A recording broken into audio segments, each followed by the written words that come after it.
Àwọn èèyàn ìlú Ifọn níjọba ìbílẹ̀ Òròlú nípínlẹ̀ Ọ̀ṣun ti sọ pé bí sánmọ̀ ṣe jìnnà sí ilẹ̀ ni ìlú náà kì í ṣẹgbẹ́ ìlú Ilobu nítorí ọmọ ni Ilobu jẹ́ sí ìlú Ifọn. Láìpẹ́ yìí làwọn èèyàn ìlú Ilobu sọ pé àwọn làwọn fún Ifọn-Ọṣun nílẹ̀ tí wọ́n wà àti pé ṣe ni àlejò wọn fẹ́ di ọkọ̀ mọ́ nílé lọ́wọ́.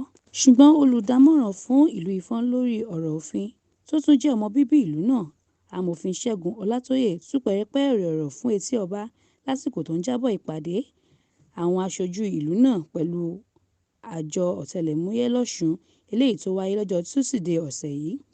Ẹ gbọ́ bó ṣe wí.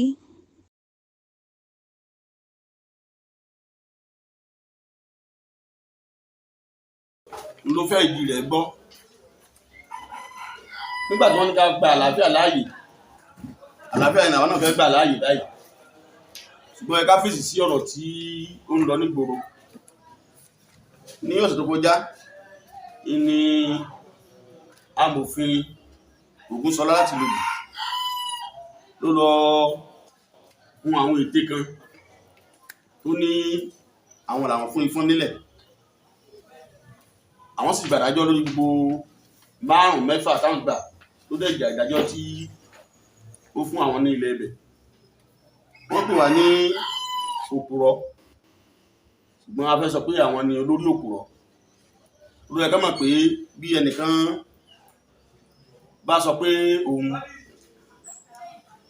mọ nǹkan, ẹni tó túmọ̀ jùlọ yóò sọ fún aráyé, pàápàá jùlọ ohun tí wọn ò mọ̀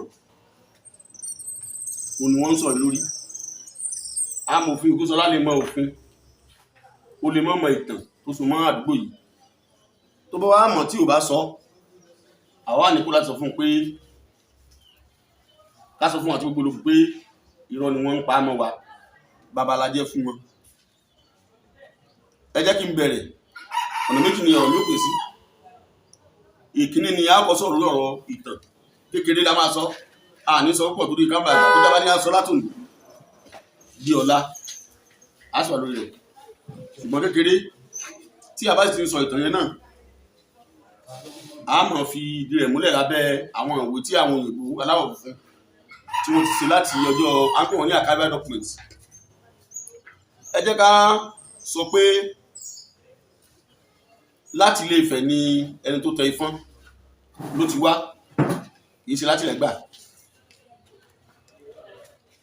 Aládùkún lọ́ọ̀sà Olobu olónítàn, ó jẹ́ àkọ́bí fún Ọbàtálá. Gbogbo ayé ló mọ̀ pé ní Ilé Ifẹ̀ Ọbàtálá kọ́kọ́ ni ọba abẹ̀ kí Oòduà tó dé. Ìgbà tí ó dẹ̀ kúrò ní ibẹ̀ ni ó wá tẹ Ifọn dó. Gbogbo ilẹ̀ tí ó tẹ̀dó nígbà náà, ààyè wà láti kan bí rọ́bà ọ̀bà òkè léèrè, ta ló bá pààlà? Ọlọ́bà ọ̀bà àṣàlẹ̀, ebè lọ́wọ́ rẹ̀, ta ló bá pààlà? Kábè lọ́wọ́ Olúdò, ta ló bá pààlà? Kábè lọ́wọ́ Tìmíẹdẹ, ta ló bá pààlà? Tábè lọ́wọ́ àwọn èèyàn ẹ̀ lè mọ nítorí gbolẹ̀ bí lè jẹ́ mọ́ pé ilẹ̀ tó wà ní Ìrẹ́pọ̀ náà tòrò Olufọn ló ní. Bẹ̀táwọn òdòdó kọ̀ọ̀kan dé ló ń fún wọn. Ẹni tó tẹ Ilobu ní jẹ́ Àyànà Lárọ́sìn, ọmọ Olufọn ni. Ìgbà tó dún oyè ní Ìrẹ́gbà tí orí jẹ ni Olufọn ní kó máa lọ sí Abẹ́òwú. Abẹ́òwú táwọn wí ó jẹ́ oko ẹlẹ́ẹ̀sí àti oko ọlọ́kànlá, láti mọ̀ pé ẹlẹ́ẹ̀sí tilẹ̀ Ifọn àti ọlọ́kànlá ti wà níbí kó tó di pé Àyànà dé. Ìgbà tó sì dé ni wọ́n fi sílẹ̀ ní ibẹ̀. Baálẹ̀ ni wọ́n ń jẹ ní Ilobu, baálẹ̀ náà dẹ̀ jẹ títí tó fi 1986 Olobu gbadé. Tí kì bá wá jẹ pé ọ̀rọ̀ tí ó bá jẹ́ ọ̀rọ̀ imúgò jẹnu lọ, ká wá sọ pé nílẹ̀ Yorùbá tí wọ́n bí wa sí, baálẹ̀ ni ó fún ọba aládé ní ilẹ̀, nígbà tí èèyàn bá ń dorí ìtàkùrọ̀ ni. Ẹ jẹ́ wá lọ sí díẹ̀ sínú ìwé táwọn òyìnbó ṣe fún wa. A bẹ̀rẹ̀ pẹ̀lú intelligence report 1936. Scofield ló ṣe, ó sọ kedegbe níbẹ̀, paragraph 35 ìwé yẹn, ó ní ọmọ Olufọn ló wà ní Ilobu, orí ilẹ̀ Olufọn ló sì wà. Ó sọ a máa gbogbo ìwé yẹn hàn rẹ̀, ṣùgbọ́n kó má jẹ́ pé ó máa pẹ́ wa àbá wọn fi yàn báyìí. nínú ìwé kan ìpàdé kan tí wọ́n ṣe ní Ìbàdàn ní ìpàdé àwọn olóyè ìbílẹ̀ ní Ìbàdàn Native Authority Council meeting, wọ́n tún sọ fún wa lọ́dún 29 oṣù keje ọdún 1920 pé Olufọn ni ẹni táwọn mọ̀ tó fún Olobu ní ilẹ̀. Ìwé yìí wà, ó wà lákàá ìfẹ́ níbọ̀dù lórí wa. Bẹ́ẹ̀ náà dáwọ́ tó lọ sí ìpàdé Minister of Ibadan Native Administration Inner Council meeting tí wọ́n ṣe ní on the 24 August 1940. Àwọn ìpàdé yẹn gbà yẹn wọ́n tún gbà pé Olufọn òun ló fún Olobu ní ilẹ̀, orí ilẹ̀ Olufọn sì ni Olobu wà. A ti ẹ̀ láti sọ fún pé nígbà tí ọ̀rọ̀ àlàálẹ̀ ìbẹ̀rẹ̀ ní 1917 ló bẹ̀rẹ̀, ìgbà tó 1919 àwọn ọba ilẹ̀ Yorùbá wọ́n ní àwọn gbọdọ̀ káwọ́ lérí àbí àwọn gbọdọ̀ gbọ́ lẹ́rán káwọn máa wòran kó wá jẹ́ pé àlejò yóò mọ̀ dààmú ńlé. Ọba Aláàfin Ìyẹn Bọ́lá Ládìgbòlù ó sọ 1919 pé tí ẹ bá fẹ́ ṣe ààlà láàrin Ifá àti Ilobu Olufọn lórí ilẹ̀ rẹ̀ o, ní tó bá tẹ́ Olufọn lọ́rùn ní kẹ́ ẹ ṣe, òun ló sì gbọdọ̀ ní ìpín tó pọ̀ jù nínú ilẹ̀ náà.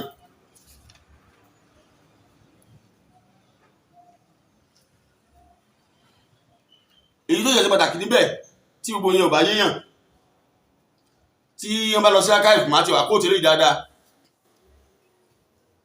tí ní on the 29 August 1940 district officer agbègbè Òṣogbo, ó jẹ́ senior district officer, nígbà tí òun àtàwọn Olúbàdàn tí wọ́n jọ ń ṣe ìpàdé, ó sọ gbangba ìgbà yẹn ni wọ́n ń dun oyè Ilobu àti àwọn Ìyẹn Bọ́lá tí wọ́n ń dun oyè pé bóyá ta ni ó jẹ́ Olobu ta ni ó jẹ́ Olobu. Inú ìwé yẹn wọ́n sọ bí ọ̀rọ̀ Ilobu ṣe jẹ́ ìtàn Olobu, pé orí ilẹ̀ Ifọn ni Ilobu wà, Olufọn sì ni wọ́n ń fi Olobu jẹ, pé kí ni àtàwọ̀já ń wá lórí ọ̀rọ̀ Olobu àti Ifọn. Kàtíkọ́lá ilẹ̀ òyìnbó sọ pé the tradition of Ilobu places Ilobu people under the patronage of Olufọn of Ifọn, from whom the first Olobu descended, and it is a surprise to us that this Oba has been brought aside in the matter of election of Olobu. Wọ́n tí wọ́n sọ bẹ́ẹ̀ ni pé ìtàn àṣà iṣẹ́ Ilobu ó gbé Olobu àti àwọn èèyàn rẹ̀ sí abẹ́ Olufọn. Bó bá jẹ́ yàyà lẹ́nu pé wọ́n fẹ́ yan baálẹ̀ Ilobu nígbà náà tí wọ́n á ní bóòdì tó Olufọn jẹ́. Gbogbo àwọn ìwé yìí wà láti kó sílẹ̀. Bẹ́ẹ̀ náà ni a tún ní ìwé míì tí senior district officer tó wà ní Ìkíà Ìbàdàn tó kọ sí senior resident Ọ̀yọ́ province ní 28 April 1941, tí wọ́n sọ pé pẹ̀lú àṣà àti ìṣe àdúgbò yìí o, Olufọn tilẹ̀ Ifọn ló ní ẹ̀tọ́ láti yan Olobu tó bá wù, torí pé ilẹ̀ Olufọn ló wà. Olufọn sì ni máa ń yan Olufọn ló máa ń yan baálẹ̀ Ilobu ní gbogbo ìgbà.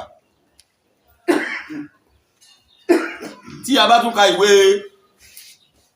lẹ́tà tí Olúbàdàn tó kọ sí ní 1942 sí district officer Ìbàdàn, Olúbàdàn ìgbà náà sọ pé Ilobu o àyọ̀nù ló dálẹ̀ o, tó jẹ́ ọmọ obìnrin Olufọn, ó ní ó jẹ́ ọmọ tí obìnrin Olufọn bí, that is ọmọ Olufọn lóbìnrin o tó bí.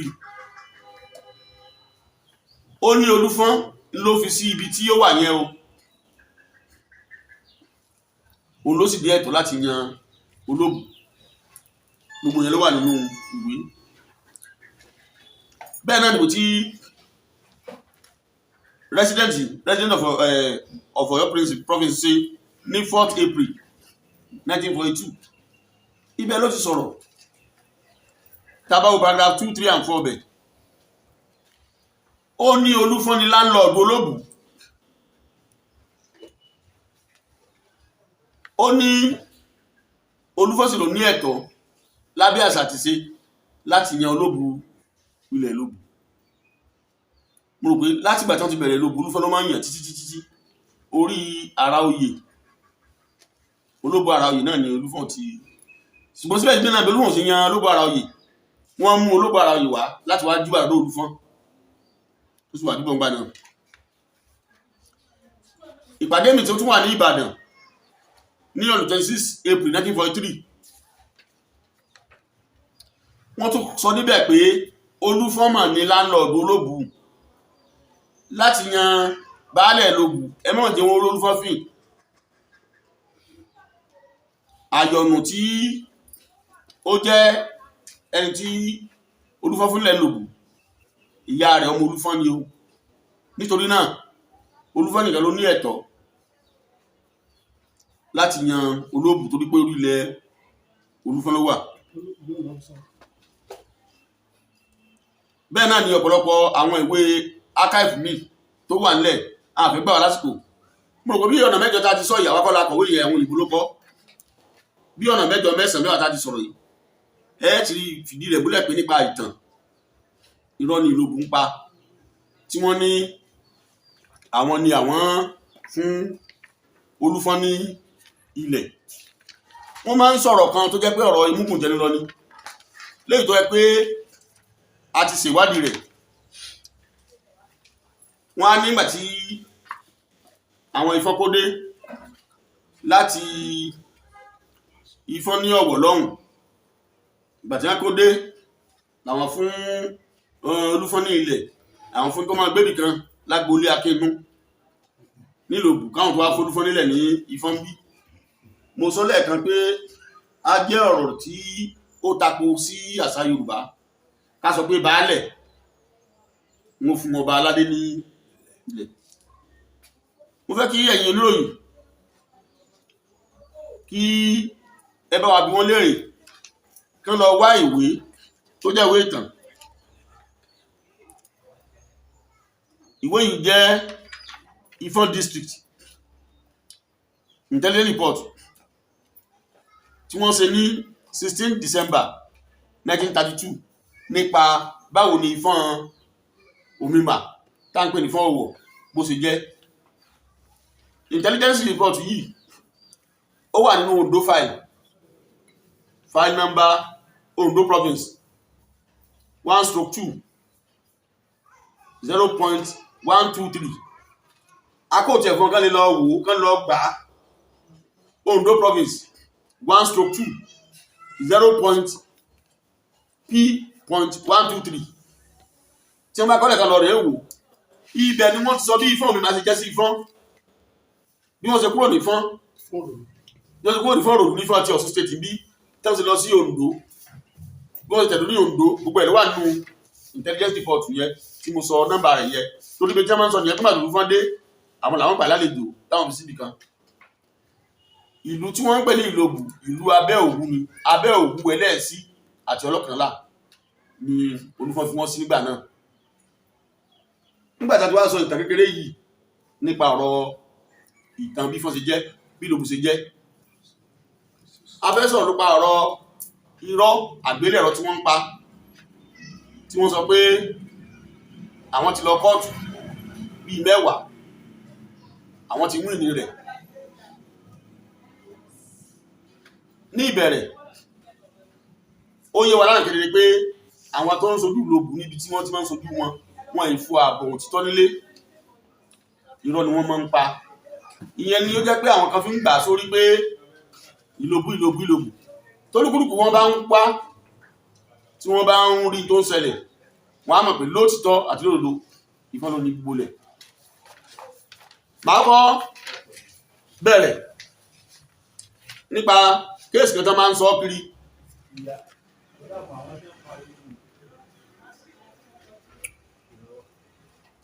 Bí ó bá ṣe é ṣe ni, tó bá yẹ pé Ọlọ́run bá fẹ́ káwá rojọ́ Ọlọ́run, ìdájọ́ kan àti ó wà lọ́wọ́ Olobu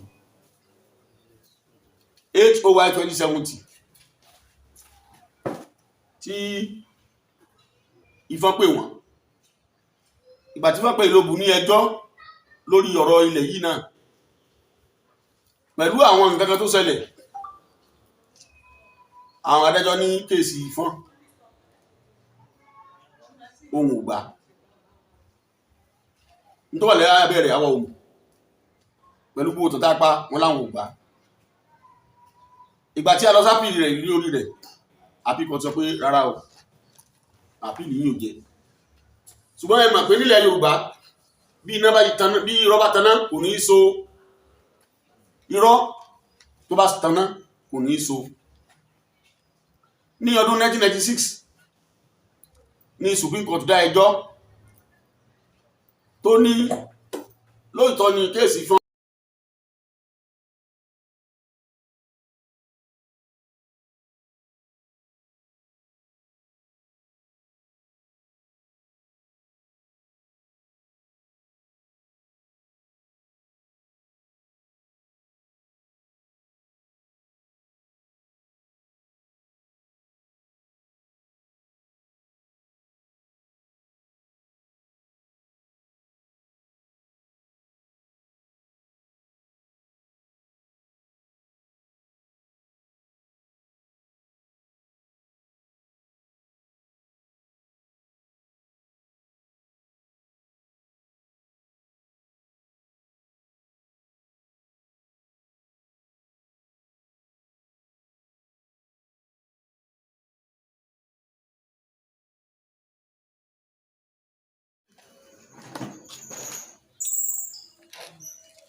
akíyàn pé akáàárọ̀ a sì kú ọ̀rọ̀ ìlú náà ní bàjẹ́ o.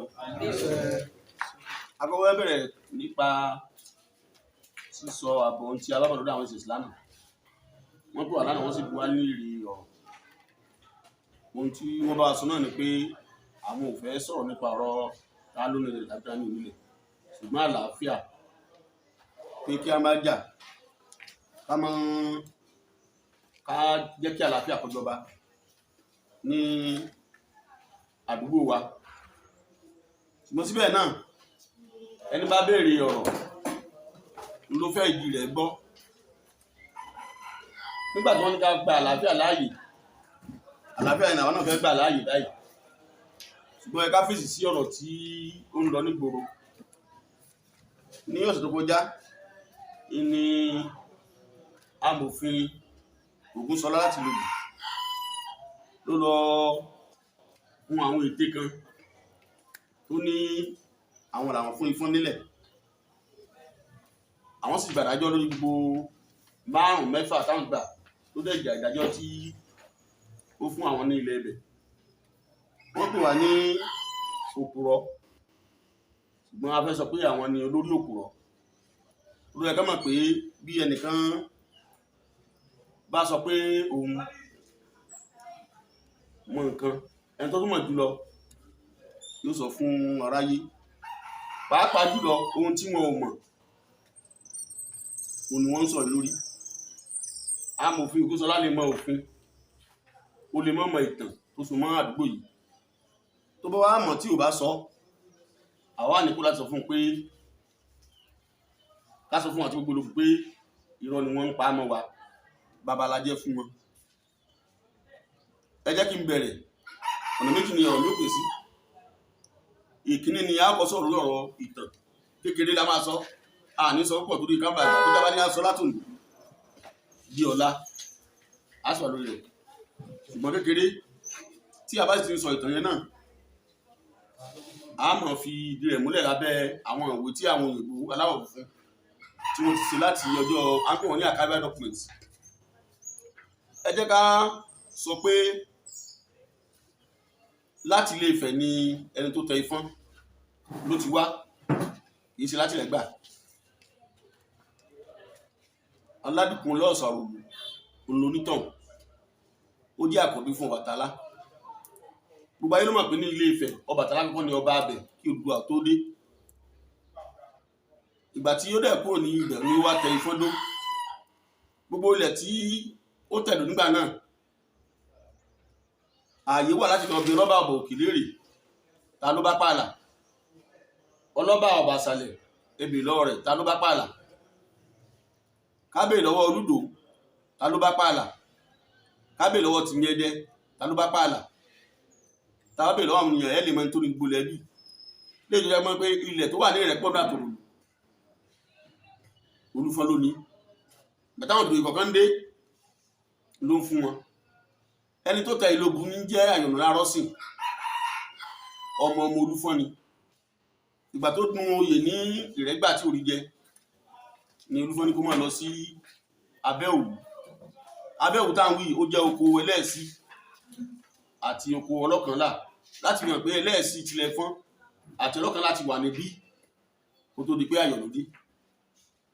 Ìgbà tó sì dé ni wọ́n fi sílẹ̀ ní ibẹ̀. Baálẹ̀ ni wọ́n ń jẹ ní Ilobu, baálẹ̀ náà dẹ̀ jẹ títí tó fi 1986 Ilobu bá dé. Tí kì bá wá jẹ pé ọ̀rọ̀ tí ó bá jẹ́ ọ̀rọ̀ imúgbòjẹni lọ, ká wá sọ pé nílẹ̀ Yorùbá tí wọ́n bí wa sí, baálẹ̀ ni ó fún ọba aládé ní ilẹ̀ nígbà tí èèyàn bá ń dorí ìtàkùrọ̀ ni. Ẹ jẹ́ wá lọ sí díẹ̀ sínú ìwé táwọn òyìnbó ṣe fún wa. A bẹ̀rẹ̀ pẹ̀lú intelligence report 1936. Scofield ló ṣe. Ó sọ gẹ́gẹ́ níbẹ̀ paragraph 35 ìwé yẹn. Ó ní ọmọ Olúfọn ló wà ní Ilobu, orí ilẹ̀ Olúfọn ló sì wà. Ó sọ a máa gbogbo ìwé yẹn hàn rẹ̀ ṣùgbọ́n má jẹ́ pé ó máa pẹ́ wa àbá wọn fi hàn báyìí. Nínú ìwé kan, ìpàdé kan tí wọ́n ṣe ní Ìbàdàn, ní ìpàdé àwọn olóyè ìbílẹ̀ Ìbàdàn, Ìbàdàn Native Authority Council meeting, wọ́n tún sọ fún wa lọ́dún 29 oṣù keje ọdún 1920 pé Olúfọn ni ẹni táwọn mọ̀ tó fún Olobu ní ilẹ̀. Ìwé yìí wà, ó wà nàkáyè fún ẹnìbọ̀dù lórí wa. Bẹ́ẹ̀ náà dáwọ́ tó lọ sí ìpàdé Minister of Ibadan Native Administration Inner Council meeting tí wọ́n ṣe ní on the 24 August 1940. Àwọn ìpàdé yẹn gbà yẹn wọ́n tún gbà pé Olúfọn òun ló fún Olobu ní ilẹ̀, orí ilẹ̀ Olúfọn sì ni Olobu wà. A ti ẹ̀ láti sọ fún pé nígbà tí ọ̀rọ̀ àlàálẹ̀ ìbẹ̀rẹ̀ ní 1917 ló bẹ̀rẹ̀. Ìgbà tó 1919 àwọn ọba ilẹ̀ Yorùbá wọ́n ní àwọn gbọdọ̀ káwọ́ lérí àbí àwọn gbọdọ̀ gbọ́ lẹ́rán káwọn máa wòran kó wá jẹ́ pé àlejò yóò mọ̀ dààmú ńlé. Ọba Aláàfin Síyàn Bọ́lá Ládìgbòlù ó sọ 1919 pé tí ẹ bá fẹ́ ṣe ààlà láàrin Ifá àti Ilobu Olúfọn lórí ilẹ̀ rẹ̀ o, ní tó bá tẹ́ Olúfọn lọ́rùn ní kẹ́ ẹ ṣe, òun ló sì gbọdọ̀ ní ìpín tó pọ̀ jù nínú ilẹ̀ náà.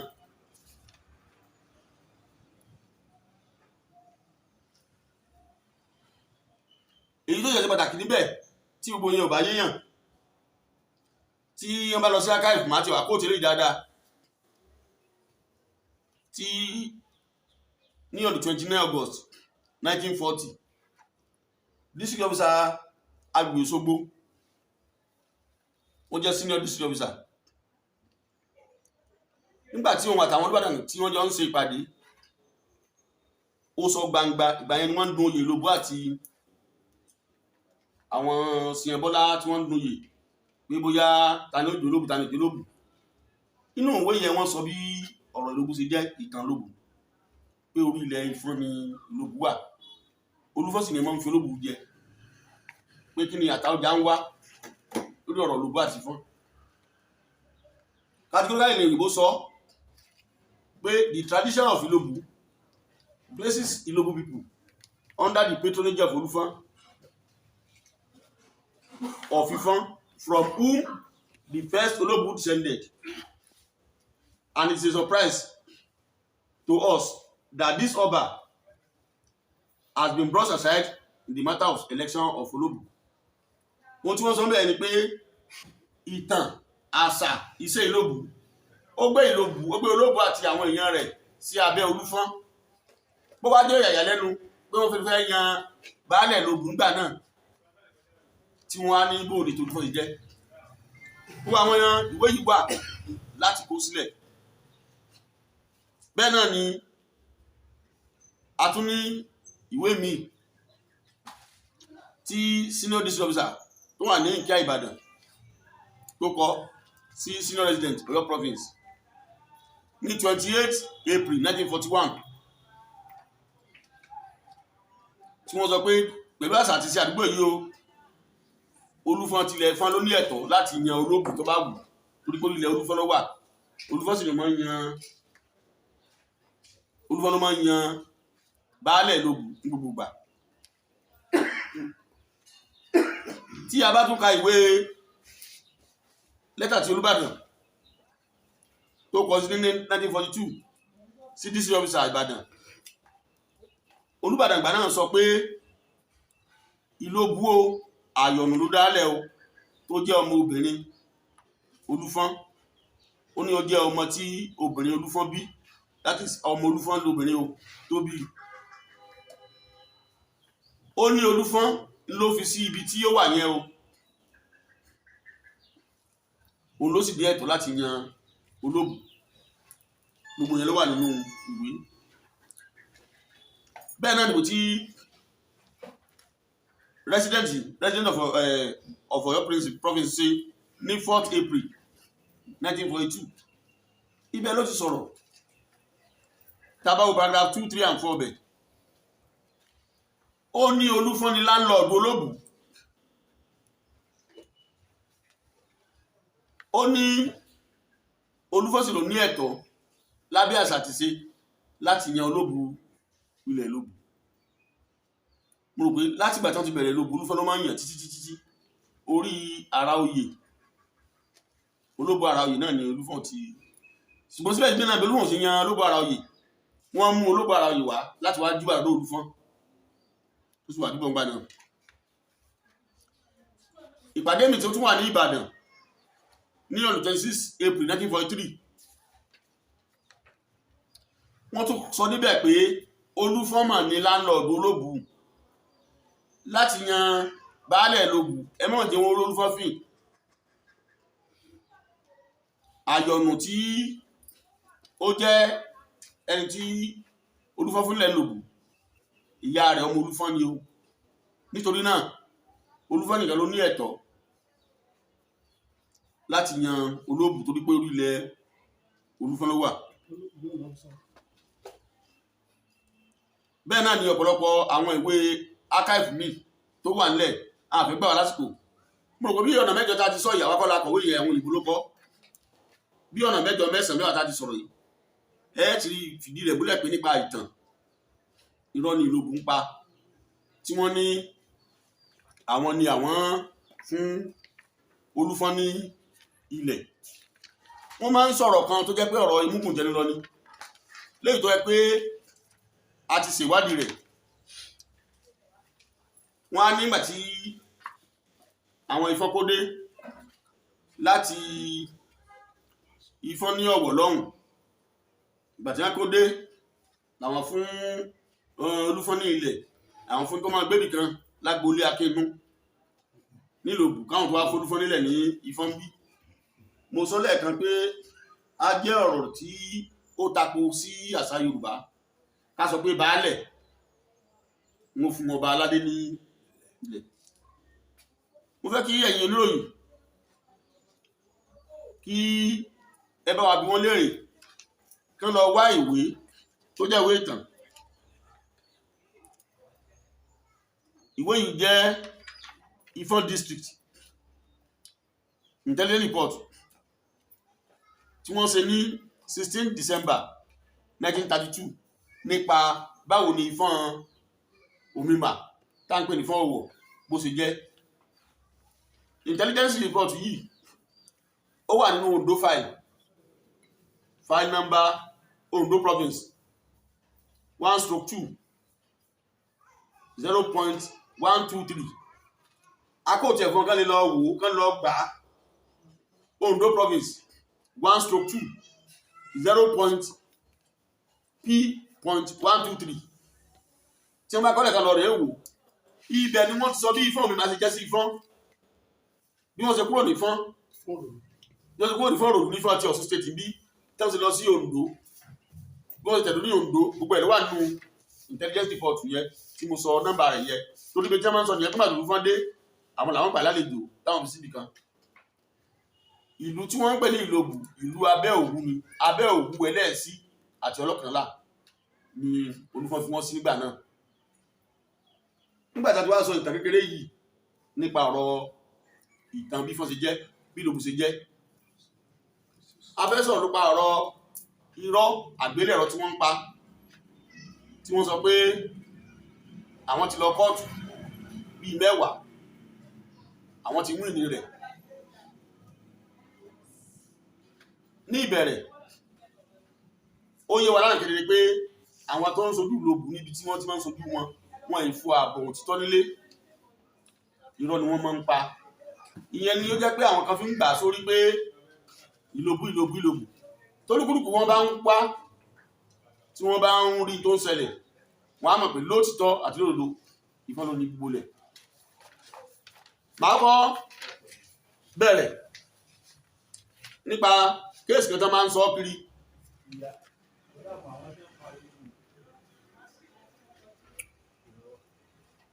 bí ó bá ṣeéṣe ni tó bá yẹ pé Ọlọ́run bá fẹ́ káwá rojọ́ Ọlọ́run ìdájọ́ kan àti ó wà lọ́wọ́ Olobu HOY 2070 tí Ifọ̀n pè wọ́n ìgbà tí Ifọ̀n pè Ilobu ní ẹjọ́ lórí ọ̀rọ̀ ilẹ̀ yìí náà pẹ̀lú àwọn nǹkan kan tó ṣẹlẹ̀ àwọn adájọ́ ní kéèsì Ifọ̀n ohun ò gbà nítorí wà lẹ́yìn abẹ́rẹ́ àwọn ohun pẹ̀lú gbogbo tó tápá wọn láwọn ò gbà. Ìgbà tí a lọ sápìlì rẹ̀ ní orí rẹ̀ àpíkọ̀ sọ pé rárá o àpìlì yìí ò jẹ́ ṣùgbọ́n ẹ mọ̀ pé nílẹ̀ Yorùbá bí iná bá taná bí irọ́ bá taná kò ní í so irọ́ tó bá taná kò ní í so. Ní ọdún 1996 ní Supreme Court dá ẹjọ́ tó ní lóòótọ́ ni kéèsì Ifọ̀n o wọ́n fagilé ṣùgbọ́n Olobu tilẹ̀ Olobu kò ní ẹ̀tọ́ kankan lórí ilẹ̀ yẹ torí pé kò kàn claim ó yé wọn ṣùgbọ́n wọn ò sọ̀tọ̀rọ̀ fún wọn lé. Èmi ò wá mọ̀ ìdájọ́ tó wà láàrin High Court àti Appeal Court tí Supreme Court náà èwo ló ga jù àwọn lọ. A mọ̀ pé Supreme Court ló ga jù àwọn kóòtù lọ. Supreme Court sọ ní 1996 ó ní Ilobu ọ̀kàtà claim nítorí náà Olobu ò ní ìdòwò kan lórí ìdájọ́ yẹ torí pé kò kàńtà claim kò sí ní ẹ̀tọ́ kan lórí ilẹ̀ tó wà ń bẹ̀. Ìyẹn ni àti nílò láti jẹ́ tó dá ilẹ̀ padà sí ọwọ́ Olufọn àti àwọn ìjòyè rẹ̀ ní a fi ń lo ilẹ̀. Ìyẹn ló jẹ́ ìgbà kejì tá a lọ sí Supreme Court. Supreme Court tó láàkọ́ 1968 bí Olufọn ló win ní 1968 yẹn náà ní Supreme Court láàkọ́ tá a kọ́ lọ lórí ọ̀rọ̀ ilẹ̀ náà ni wọ́n ti ẹ̀nìkan sanwó fún àgbà náà owó tanà 26 guineas lẹ́nìkan san fún àgbà yẹn wọn ò san dàárọ̀ yìí èyí wọ́n sọ náà ní 1996 náà fún wọn pé nílẹ̀ bí o Ifọ̀n ló nílẹ̀ rẹ o wọn san kankan fún àdó lórí rẹ̀. Èmi ò wá mọ̀ bí tẹ́tí máa ń rí àgbélẹ̀rọ àwọn ìdájọ́ tí wọ́n gbé kiri wọ́n wá kọ àwọn ìdájọ́ kan sí orí ìwé wọn tí mo fẹ́ kí ìsàlàyé lórí. Mo ti sọ̀rọ̀ lórí ọ̀rọ̀ HOY 2070 tí wọ́n sọ omi nǹkan tó jẹ́ pé ìdájọ́ à ń pe ẹjọ́ lórí ọ̀rọ̀ ẹ̀tọ́ ọmọnìyàn tá ń pè ní fundamental right. Ilobu tó gbé àwọn wíìnì èyí tí wọ́n ṣe kẹ́yìn lórí ọ̀rọ̀ fundamental right ẹ̀sẹ̀ sígbà àwọn tó ń ṣe kẹ́yìn ti dispute rẹ̀ adájọ́ ó wá ti mọ ète Ilobu ó wá kọ́ last paragraph ìdájọ́ yẹn. Èmi ò sọ̀rọ̀ nípa arẹpẹ́ nìkan lórí ilẹ̀ o ẹ má dọ̀mọ́ ìdájọ́ mi pé nǹkan lulẹ̀ tí a bá ti mú wọn lórí ilẹ̀ pé tó dáwọ̀ kì í ṣe ní wàhálà tí a bá ti bẹ̀rẹ̀ lògbòdìyàn wọn táwọn ọlọ́pàá mú wọn ìtàrí ni pé wọ́n bá lọ kóòtù pé wọ́n ń tẹ ẹ̀tọ́ àwọn wọ́n ń tọ̀ lójú ìyẹn. Mo ti sọ̀rọ̀ nípa HOY 2070 appeal tí wọ́n ṣe lórí rẹ̀ ní FCA 1/1978 ní appeal tí wọ́n ṣe lórí rẹ̀ ṣùgbọ́n ní Supreme Court ní 1996 Supreme Court sọ pé wọ́n ní ilẹ̀ ní ibẹ̀. Ẹ jẹ́ kí n fún ní suite number yẹn SC 45/1990 kí wọ́n lè bá a mọ̀ kí ará ilẹ̀ ayé lè mọ̀ pé kán bẹ̀rẹ̀ lọ́wọ́ wọn kí ni ìdájọ́ yẹn wí. SC 45/1990 ìdájọ́ yẹn ó gbé Ifọn Supreme Court láàkọ́ gbé Ifọn ẹlẹ́kejì náà tó gbé Ifọn wọ́n ní kan sanwó ìtanràn fún wa. Kó tó wá dìgbà yẹn o mo fẹ́ fi yé wa pé ọ̀pọ̀lọpọ̀ kéèsì ló ti wà tí a ti ṣe. Màá máa kóòtù déètì àwọn kéèsì yẹn àti nọ́mbà rẹ̀. Ní kéèsì kan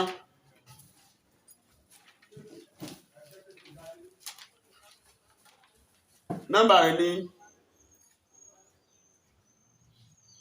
510-191-1917 ní kóòtù assistant district officer. Wọ́n sọ níbẹ̀ pé ààlà Ifọn àti Ilobu ìdájọ́ tí wọ́n sọ nígbà yẹn ni o wọ́n ló bẹ̀rẹ̀ láti odi tí angodi yẹn ní odi Ìyálóde. Wọ́n ló bẹ̀rẹ̀ láti bí odi Ìyálóde yẹn ó gba ọ̀nà Ilobu ọ̀bà lọ títí tó fi dé Ọ̀pọ̀mọdún. Ọ̀pọ̀mọdún yẹn wá lọ sọ̀já odò ilẹ̀ tá ń pè ní Ọwálá. Wọ́n ní gbogbo ilẹ̀ tó wà ní ẹgbẹ́ òkè lẹ́gbẹ́ ọ̀tún ó jẹ́ ti Ilobu. Gbogbo tó wà ní ẹgbẹ́ àlàáfíà ó jẹ́ ti Ifọn. Ẹni tó bá mọ̀ náírà tó bá rìn dáadáa ká bá bo rẹ̀ rè pé tí a bá lo ìdájọ́ tí wọ́n lò yìí ibo ni Ilobu wà.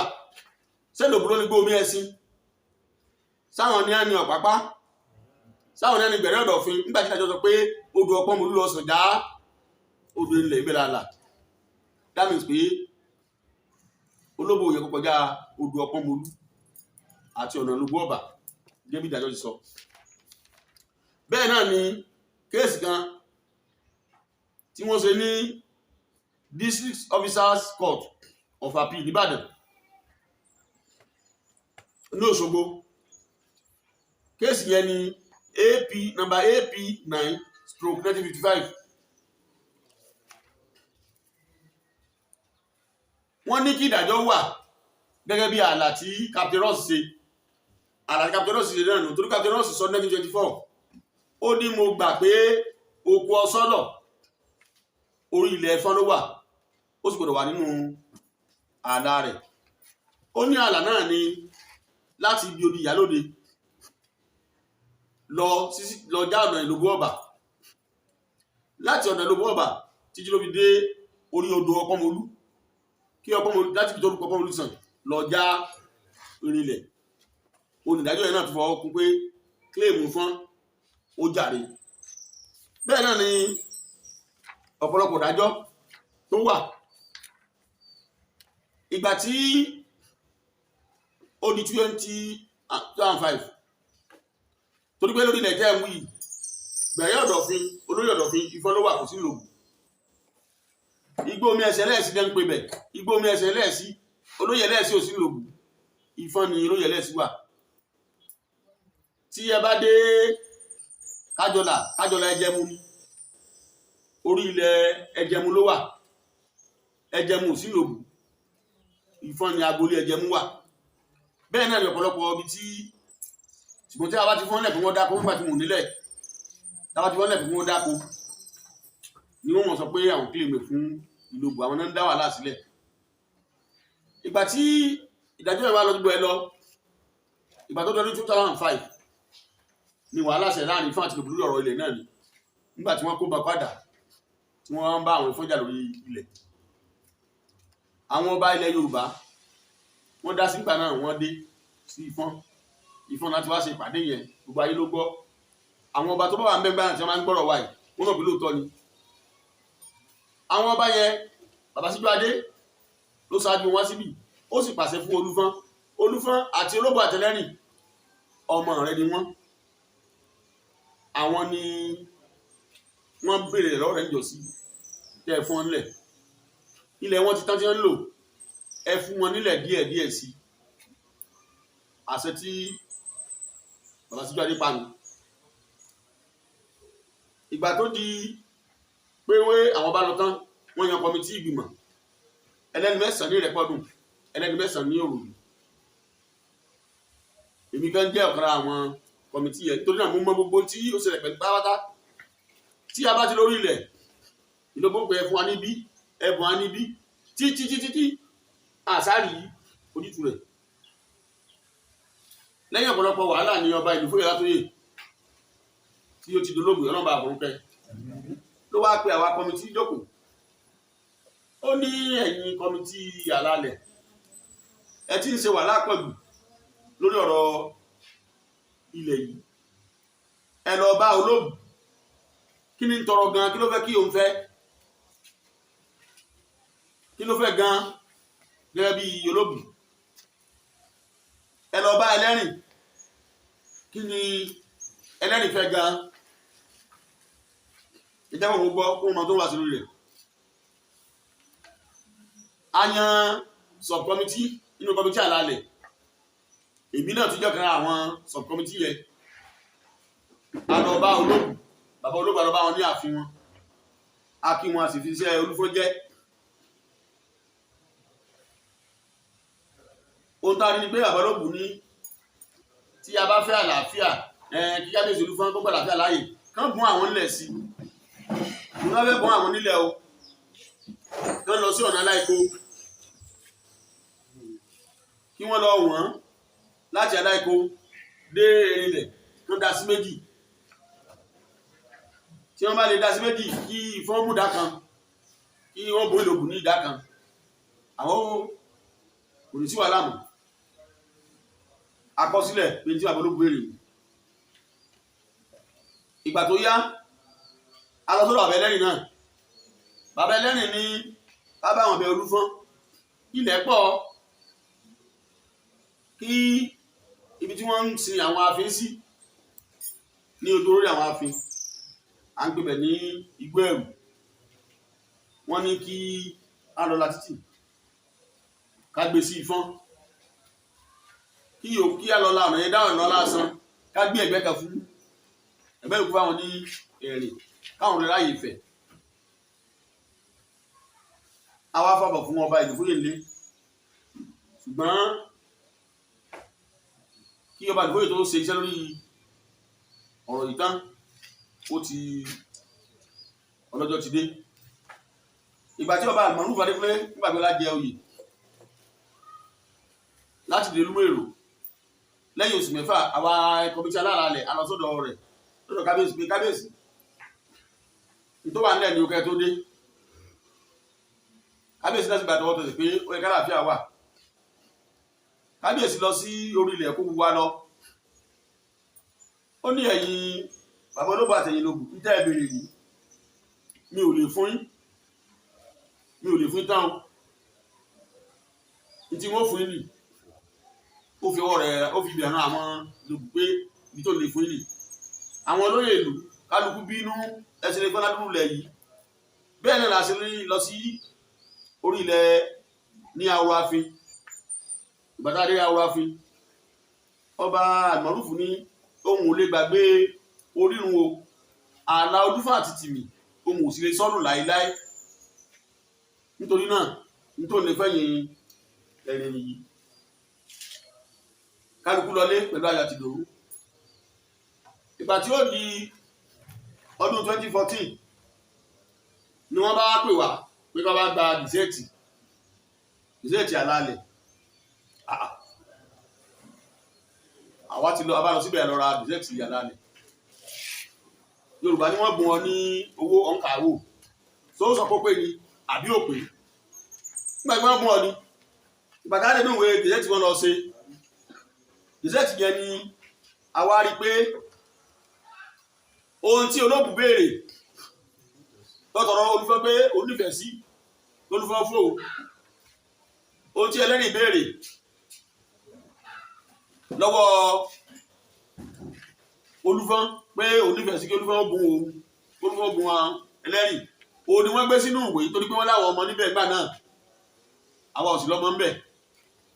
èyí ní ayé ìjọba Arẹ́gbẹ́ṣọlá.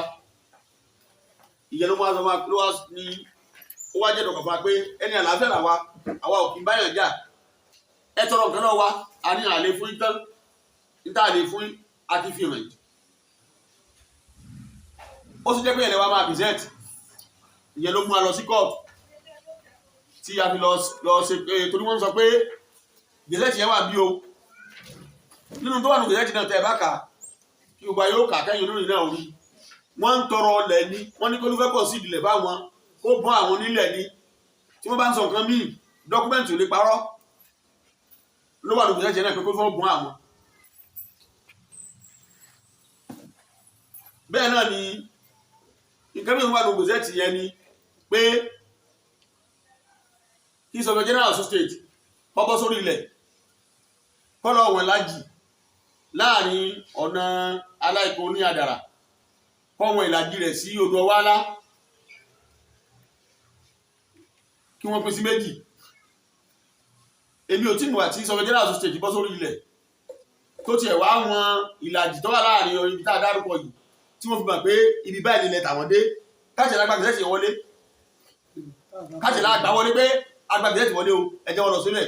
ìgbà wọn sọ̀rọ̀ general Ọ̀ṣun state bọ́ sórí ilẹ̀ tó lọ wọn lẹ̀ tó ní ìlàjì ọ̀nà aláìkó àti ọwá láti Olobu ń tọrọ fún ìlàjì rẹ̀ ní bí o tó ń fi sílẹ̀ àwọn dé, ṣùgbọ́n ojoojúmọ́ ni wọ́n kọ̀ sórí ilẹ̀, àwọn làwọn ní bí, àwọn làwọn ní bí, àwọn làwọn ní bí tí wọ́n mọ̀ parọ́ kiri tó dúpẹ́ léyàn wọ́n sì mọ̀ yàn, àwa sì ní Ọlọ́run làwa mọ̀ ni àfi ń ṣe sùúrù.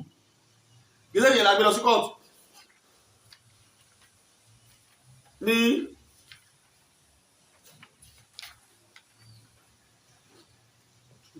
ní 2015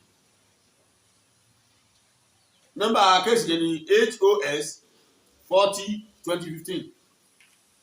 ìgbà tí a dé kóòtù originating summons la gbé lọ, wọ́n bẹ̀rẹ̀ nígbà ní originating summons, àwọn amòfin wọn mọ̀ tí wọ́n ń pè bẹ́ẹ̀, wọ́n ń pè kan ní writ of summons. lẹ́yìn ọ̀pọ̀lọpọ̀ ọjọ́ ní 2018 adájọ́ wa dájọ́ kan tó dájọ́ náà wọ́n ń lọ sórí ilẹ̀, wọ́n ń da gbogbo ẹ̀rú, wọ́n ń túyàn. ọjọ́ kan ni wọ́n fún wa ní ìjọ̀sán pé ẹnì kẹ́kọ̀ọ́ gbọ́dọ̀ sókè lórí ilẹ̀ yẹn tí táàbù parí ẹjọ́. HOS 40/2015 yẹn wọ́n ṣèdájọ́ rẹ̀ ní ọjọ́ 13 oṣù keje ọdún 2018. kókó tí adájọ́ sọ nínú ìdájọ́ yẹn ni pé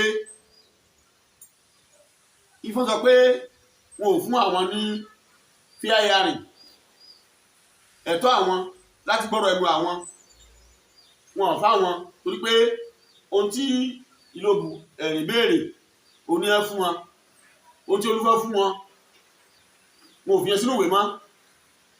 ibẹ̀ ni adájọ́ sọ pé kò yẹ kí ẹ wá by originating summons, writ of summons ni kí ẹ wá fún.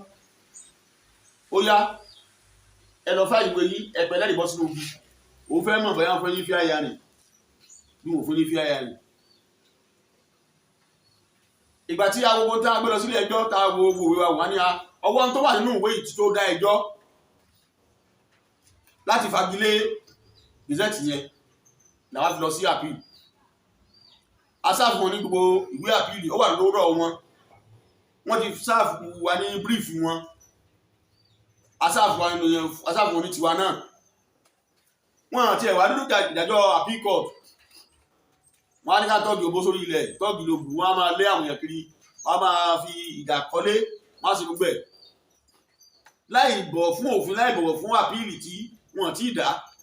iná gbé àwọn àmì tí wọ́n gbé lọ síbẹ̀ pé ilẹ̀ àwọn níbí. orí ìyẹn la wà ní appeal court di àsìkò yìí tí à ń bá ẹjọ́ appeal lọ.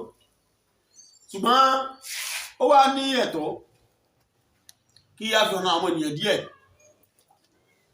Ọ̀pápá, Gbẹ̀rẹ́ Ọ̀dọ̀fin, Igbó Omi Ẹṣin, Ségbè, Ìsáǹgbẹ̀, Kájọlà gbogbo rẹ̀ abẹ́ Ward 8 ló wà. Ward 8 Olufọn láti ń dìbò síbẹ̀ láti gbàtẹ́ ti bẹ̀rẹ̀ sí ní dìbò. Ìbò kò síbò tí wọ́n dì níbẹ̀ tí wọ́n dì fún Ilobu rí. Polling unit 6 ní Ward 8 Ìsáǹgbẹ̀ Ẹlẹ́gùdù ni wọ́n ń pè. Ìtẹ́gbẹ̀ gbogbo wọn náà wà lábẹ́ polling unit yìí tí wọ́n ń dìbò níbẹ̀. Ó tiẹ̀ mọ́ díẹ̀ lẹ́nu fún mi pé nígbà tí wọ́n fẹ́ ṣe ìran Oyètọ́lá níjọ́sí, gbogbo ayé ló mọ̀ pé Kájọlà ó wà láwọn tó ti ṣe ìran. Ìgbà yẹn gan Olobu gan tó wá sí Ifọ̀ngbà náà tí ń sọ pé bóòlù àti ẹsẹ̀ ìran yìí tí wọ́n ń sọ. Bàbá Olobu sì sọ kàtíkórì ìgbọ́n àfi lọ́dọ̀ Olufọn pé òótọ́ làwọn èèyàn mi ń dáko lórí ilẹ̀ rẹ ní Kájọlà, orí ilẹ̀ Ifọ̀n ni Olufọn bóòlù báwo láti máa ṣe é. Fídíò rẹ̀ everything wà tí àbálù sọ pé Olufọn báwo láti máa ṣe é. Bàbá Olufọn báwo láti fẹ́ ṣe orí ilẹ̀ rẹ ní Kájọlà wà tí wọ́n ti sọ̀pàdé lórí ẹgbà náà. Àwa mọ̀ bí tí wọ́n ti rí àgbélẹ̀rọ ìtàn tí wọ́n sọ pé Ilobu ní ìsìn. Mo rò pé ní ọdún kan báyá ní ọdún 2012-2013 Commissioner of Police Ọláfimíhàn ó gbé àwọn ọlọ́pàá wá sẹ́yìn Ifọ̀n. Ó ní àwọn kan ń ṣe 419 ní kẹ́yìn Ìsáǹgbẹ̀.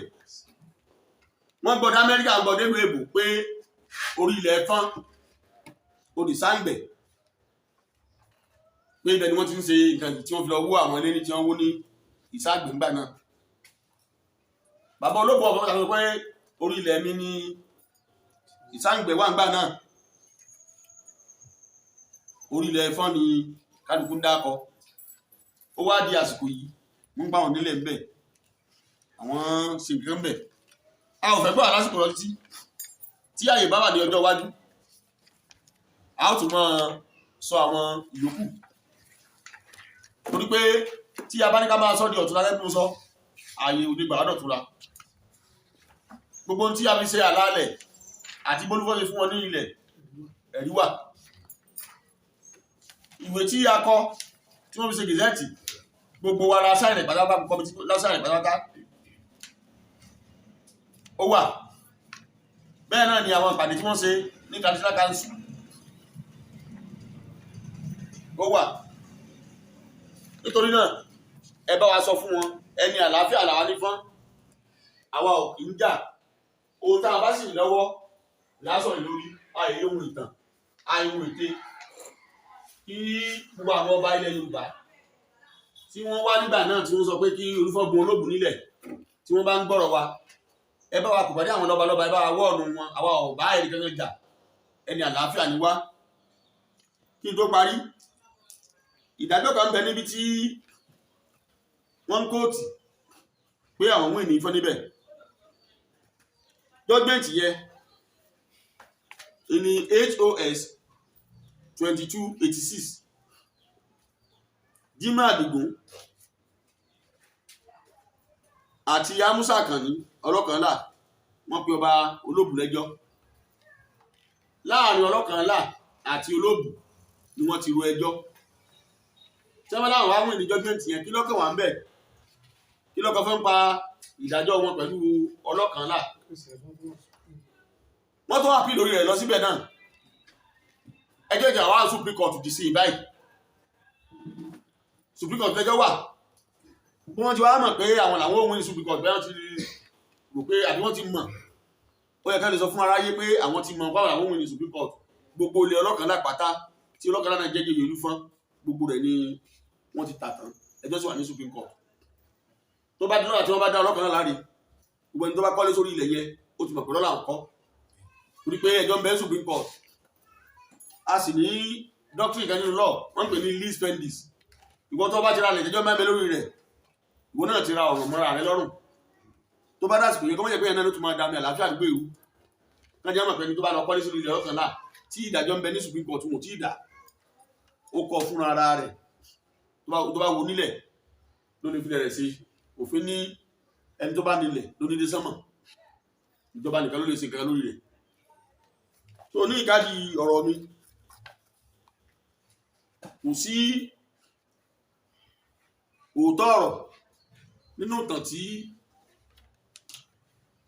àwọn Ilobu tí wọ́n rán barrister Ògúnṣọlá láti sọ. Òótọ́ ọlọ́kan ò sí. Arọ ẹ̀yin oníròyìn kẹ́ tó máa pè wá ní onírọ́, ó yẹ kẹ́ gbọ́rọ̀ ẹnu wa dáadáa, torí pé tó bá gbé níjọ́ àná ni gbólóhùn kan ni wọ́n wù ní fún onítàn, ṣùgbọ́n Ifọn ti dáa. Ọlọ́run jẹ́ ká ṣe pé iṣẹ́ ìjọba. A wà lórí ẹjọ́ yìí tí ó wà ní appeal court. Àwọn ọba ilẹ̀ Yorùbá, pàápàá jù àwọn ọba Ọ̀ṣun tí Ọọ̀ni Okun Adésíjú Adékúnwá tó fi ní ká bù wọ́n nílẹ̀, àwọn náà mọ̀ gbogbo tí à ń sọ. Nítorí náà a dúpẹ́ lọ́wọ́ ẹ̀yin oníròyìn, a sì dúpẹ́ lọ́wọ́ ẹ̀yin aráàlú tí ẹ wá gbọ́ àlàyé lórí gbogbo tí a ṣe yìí. Ifọn-Ọṣun kò ní bàjẹ́ o. Ìpínlẹ̀ Ọ̀ṣun kò ní bàjẹ́. Kí gómìnà wa Adémọ́lá Adélékè káwọn náà rí sí ọ̀rọ̀ kíákíá, torí pé lẹ́yìn ọ̀pọ̀lọpọ̀ ariwo tá a pa àti ọ̀rọ̀ tí a sọ tá a ṣe protest tán, a tún pọ́pọ́ ń lọ sórí okùn, wọ́n tún lọ fẹ́ fẹ́ẹ̀gì. Ifọn àìṣe ọ̀dẹ̀ territorial integrity wa ó sì jẹ́ dandan fún wa, nítorí pé a lè bùyàn nílẹ̀ láti wá máa sọ pé òun ló ní ló máa ń dá wà láàlẹ̀. Ibi tí aláàbùn àwọn Ilobu lóòótọ́ wọ́n ti fi dàgbà gbogbo ẹ̀ wọ́n ti ń kọ́ lọ, ṣùgbọ́n ẹ bá wọ́ọ̀nù wọn o, a ò fẹ́ tẹ̀lé sílẹ̀ nínú wa, torí pé onílù fẹ́ kó tú. Tí a bá sọ pé ta ni onílù, Ifọn ni, torí pé àwa ni a ní Ilobu, ọmọ wa ni, àwa la ní ẹ̀rìn, àlejò wa ni, a dúpẹ́ lọ́wọ́ yín.